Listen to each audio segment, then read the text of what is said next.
আসসালামু আলাইকুম বন্ধুরা। আজকে আমি বানিয়েছি উত্তরবঙ্গের ঐতিহ্যবাহী একটি খাবার, চিংড়ি মাছ দিয়ে মূলার শাকের পিটুলি। শীতের সময় যখন তাজা মূলার শাক পাওয়া যায়, তখন সবাই চেষ্টা করে এই রেসিপিটা বানানোর জন্য। এটা যেমন খেতে অনেক স্বাদ, তেমনি পুষ্টিতেও কিন্তু ভরপুর। চলুন শুরু করা যাক। প্রথমেই আমি মূলার শাক ছোট ছোট পিস করে কেটে নিয়েছি। আমার মূলার শাকের সাথে একটু মূলাও ছিল, আমি মূলাগুলোকে পিস পিস করে কেটে নেব।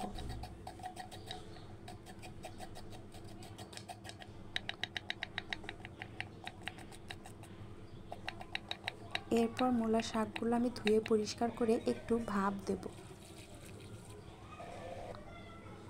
এবার ভাপানো মূলার শাকের উপর দিয়ে দিব পেঁয়াজ কুচি, দিয়ে দিব একটু রসুন বাটা, একটু জিরা বাটা, দেব একটু লবণ, একটু হলুদের গুঁড়া আর 2 চামচ মরিচের গুঁড়া। এবার তেল দিয়ে ভালোভাবে কষাবো। একটু কষানোর পর আমি ধুয়ে পরিষ্কার করে রাখা চিংড়িগুলো দিয়ে দিব। এবার চিংড়িগুলোকে সহ ভালোভাবে একটু কষিয়ে নেব। কিছুক্ষণ কষানোর পর আমি দিয়ে দিব পানি। পানির পরিমাণটা একটু বেশি দেব, কারণ অনেকক্ষণ জাল পড়বে।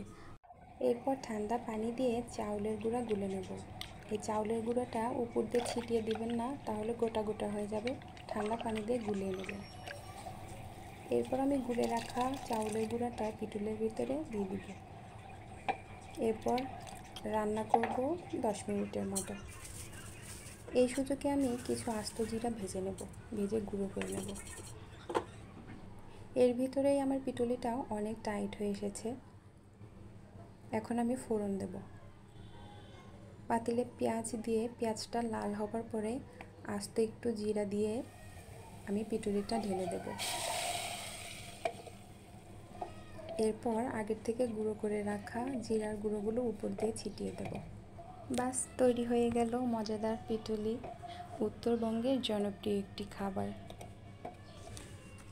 আপনারা চাইলে এই খাবারটা একবার হলেও বানিয়ে দেখতে পারেন। আশা করি আপনাদের অনেক ভালো লাগবে। আজকের রেসিপিটা যদি একটুও ভালো লেগে থাকে, তাহলে অবশ্যই লাইক দেবেন, কমেন্টে জানাবেন আর আমার সাথেই থাকবেন। আল্লাহ হাফেজ।